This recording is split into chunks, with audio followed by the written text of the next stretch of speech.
पिछले एपिसोड में हमने देखा कि योस्के ने किरिनो को माकाइची योकाई से बचाया। उसके बाद एम्मा सामा इन तीन चीजों को लेकर काफी परेशान थे। अब ये तीन चीजें इन तीन लोगों के पास थी। अब सबसे पहले मैं इन तीन चीजों का नाम बता देता हूँ। सबसे पहले है भूखा गोला, next the mirror of darkness and third जादुई खंजर। Okay, all clear. अब हमें एक ग्राउंड दिखाया जाता है जहाँ पर बहुत सारे बच्चे खेल रहे होते हैं। तभी हमें एक आदमी दिखाया जाता है जिसके पास उन तीनों चीजों में से एक चीज थी। तभी वहाँ पर एक बच्चा आती है और उस आदमी से कहती है कि अंकल ये बॉल किस काम का है। फिर वो आदमी कहता है कि अभी बताता हूँ बेटा। उसके बाद वो आदमी सभी बच्चों की आत्माओं को उस बॉल में कैद कर लेता है। हालांकि इस बॉल का इस्तेमाल करने से बच्चे मरते नहीं बल्कि अधमरे से हो जाते हैं। इसके बाद हमें युस्के को दिखाया जाता है जो कि अपने स्पिरिट एनर्जी को कंट्रोल करने की कोशिश कर रहा होता है। उसके बाद एम्मा सामा युस्के से कहती है कि अगर तुम्हें अपने स्पिरिट एनर्जी को इस्तेमाल करना सीखना है तो तुम्हें अपने पूरे स्पिरिट एनर्जी को अपने उंगली पर लाना होगा और तभी तुम अपनी स्पिरिट गन को यूज कर पाओगे। जिसके बाद युस्के बहुत ज्यादा ट्राई करता है लेकिन उससे नहीं हो पाता। इसके बाद हमें कुआवारा दिखाया जाता है जो कि अपने दोस्तों से माफी मांग रहा होता है। वो कह रहा होता है कि अगर मैं उस दिन किरिनो को रोकने की कोशिश नहीं करता तो तुम सभी को इतनी चोटें नहीं आती। जिसके बाद कुआवारा के फ्रेंड्स कहते हैं कि अगर तुम नहीं होते तो हम आज जिंदा भी नहीं होते, तुम्हारी वजह से तो हमें कम चोटें लगी है। उसके बाद वहीं से कोएनमा और युस्के जा रहा होता है। तभी वहाँ पर कुआवारा आता है और युस्के से कहता है कि मुझे तुमसे पिछली बार के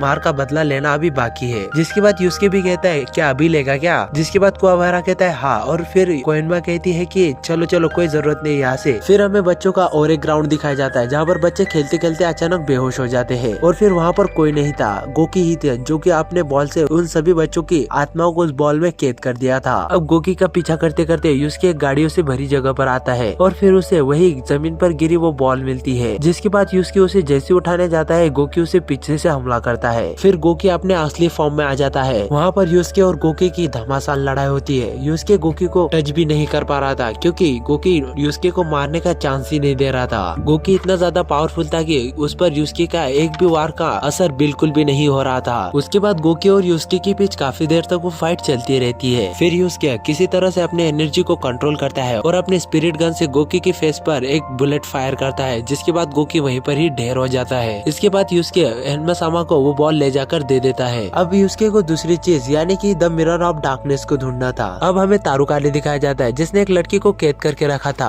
तारुकानी इन लोगों पर चिल्लाकर कह रहा होता है कि तुमसे एक लड़की को भी रुलाया नहीं जाता। उसके बाद तारुकानी अपने मुंह से सिगरेट निकालता है और उस लड़की के हाथ पर लगा देता है। जिसके बाद वो लड़की जरा सी रोती है। इसके बाद वो लड़की जैसी रोती है उसकी आंखों से आंसू बनकर एक मोती निकल आता है। जिसके बाद तारुकानी वो मोती लेकर वहाँ से चला जाता है। इसके बाद तारुकानी जैसे वहाँ से जाता है उसके बाद ये आदमी उस लड़की से बात करने की कोशिश करता है। ये आदमी उस लड़की से कह रहा होता है कि तुम्हें देखकर मुझे मेरी छोटी बहन की याद आती है। इसके बाद वो आदमी उस लड़की के हाथ की पट्टी कर वहाँ से चला जाता है। इसके बाद हमें एक लड़का दिखाया जाता है जिसके पास जादुई खंजर होता है। ये लड़का इस जादुई खंजर को अपने माथे पर रखता है और एक कट लगाता है। जिसके बाद वो लड़का दर्द से चीखने लगता है। उसके बाद सीन कट होता है और हमें कुआवारा को दिखाया जाता है जो कि युस्के और कोएनमा का पीछा कर रहा होता है। असल में कोएनमा किसी को दिखाई नहीं देते लेकिन कुआवारा को कोएनमा दिख रही थी। मतलब कुआवारा में भी स्पिरिट एनर्जी थी लेकिन कुआवारा को इसके बारे में कुछ नहीं पता होता। अब युस्के और कोएनमा बात कर रही होती है कुरामा के बारे में जिसके बाद द मिरर ऑफ डार्कनेस था। अब यहाँ पर युस्के और कोएनमा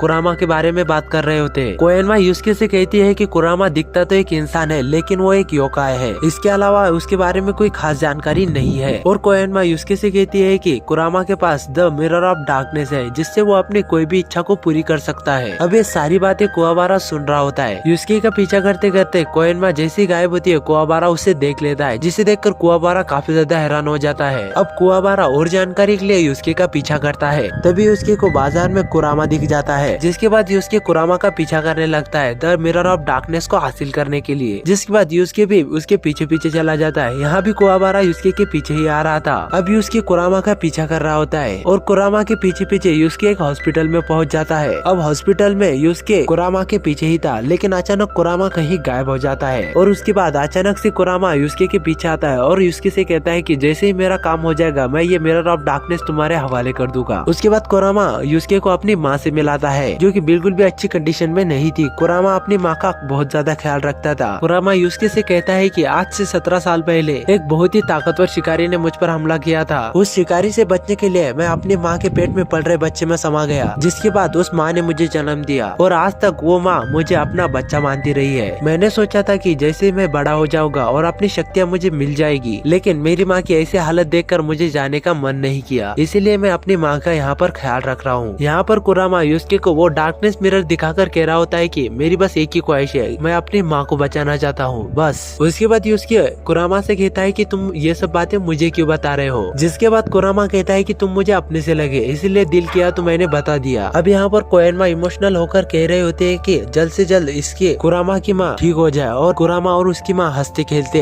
जिंदगी बिताए। इसके बाद एनमा सामा कहता है कि ये नामुमकिन है। इसके बाद सीन शिफ्ट होता है और हमें कुआबारा को दिखाया जाता है, जो कि अपने दोस्तों की इतनी खराब हालत देखकर काफी ज्यादा नाराज हो रहा होता है। इसके बाद हमें दिखाया जाता है कि कोएनमा युस्के से कुछ कह रही होती है। कोएनमा युस्के से कहती है कि एनमा सामा ने तुम्हें मिरर ऑफ डार्कनेस के बारे में एक सच नहीं बताया है। युस्के कहता है कि और वो सच क्या है, जिस पर कोएनमा कहती है कि अगर तुम मिरर ऑफ डार्कनेस से कुछ भी अपनी ख्वाहिश मांगते हो, मिरर ऑफ डार्कनेस उस ख्वाहिश को पूरा तो करेगा, लेकिन मिरर ऑफ डार्कनेस बदले में उस इंसान से कुछ और भी मांगेगा और वो होगी उस इंसान की जान। जिसे सुनकर युस्के काफी ज्यादा शॉक्ड हो गया था, क्योंकि आज पूर्णिमा की रात थी और आज ही के दिन मिरर ऑफ डार्कनेस की पावर्स को यूज किया जा सकता था। ये सुनते युस्के भागा भागा कुरामा को बचाने जाता है, लेकिन बीच में कुआबारा आता है, क्योंकि कुआबारा को सब कुछ पता चल चुका था। वो युस्के को जाने से रोकता है। वो कहता है कि तुम ये क्योकाई को बचा रहे हो, जो इस दुनिया पर बहुत बड़ा खतरा है। जिस पर युस्के कुआबारा को डांट कर वहाँ से जा रहा होता है। तभी कुआबारा उसके पीछे पीछे भागने लगता है उसे पकड़ने के लिए, लेकिन युस्के रुकता नहीं। अब यहाँ पर कुरामा मिरर ऑफ डार्कनेस से अपनी इच्छा मांगने वाला होता है और कुरामा अपनी ख्वाहिश मांग भी लेता है, जिसके बाद मिरर ऑफ डार्कनेस अपनी पावर्स दिखाने लगता है और कुरामा को अपने अंदर ले लेता है। जिसके बाद युस्के कुरामा को बचाने की कोशिश कर रहा होता है, लेकिन युस्के को कुआबारा पकड़ लेता है और कहता है कि उसे जाने दो। लेकिन युस्के कुआबारा से कहता है कि मुझे जाने दो, तुम उसके बारे में कुछ नहीं जानते। इसके बाद युस्के किसी तरह से कुआबारा के हाथ से छूटकर कुरामा के साथ साथ उस मिरर ऑफ डार्कनेस के अंदर चला जाता है। अंदर जाते ही युस्के कुरामा को समझाने लगता है, अगर तुम्हारी माँ आज ठीक होती तो तुम्हें ऐसा करने की इजाजत बिल्कुल भी नहीं देती। अगर तुम खत्म हो गए तो तुमने कभी सोचा है तुम्हारी माँ का क्या होगा? मैंने अपनी माँ को मेरे लिए रोते हुए देखा है। क्या तुम भी चाहते हो कि रोज तुम्हारी माँ तुम्हारी यादों में आंसू बहाए? इसके बाद युस्के मिरर ऑफ डार्कनेस को अपनी आधी जिंदगी दे देता है और कुरामा को छोड़ देने की ख्वाहिश करता है, जिसके बाद वो दोनों ही बचकर मिरर ऑफ डार्कनेस से बाहर निकल आते हैं। इसके बाद कुरामा की माँ को होश आता है और वहाँ पर कुरामा बहुत ज्यादा इमोशनल हो जाता है। अब यहाँ पर युस्के कुआबारा को सारी सच्चाई बताता है और कुआबारा के भी दिल में कुरामा की खातिर बहुत ज्यादा इज्जत बढ़ जाती है। अब ये लड़का जिसने जादुई खंजर से अपने माथे पर तीसरी आँख को खोल दिया था, वो अपनी तीसरी आँख का इस्तेमाल करके उस लड़की को खोजने की कोशिश करता है, जिसे तारुकाने ने कैद करके रखा है। जिसके बाद इस लड़के को उस लड़की की लोकेशन मिल भी आती है। वो एक गाड़ी में थी, जिसे रोकने के लिए ये लड़का तुरंत जाता है और अपनी पावर से उस गाड़ी को क्रैश कर देता है और कटाना से उसके बीच से 2 टुकड़े कर देता है। इसके बाद हमें पता चलता है कि वहाँ पर वो लड़की नहीं थी, सिर्फ उसका एक आँख से निकला हुआ आंसू यानी कि मोती था,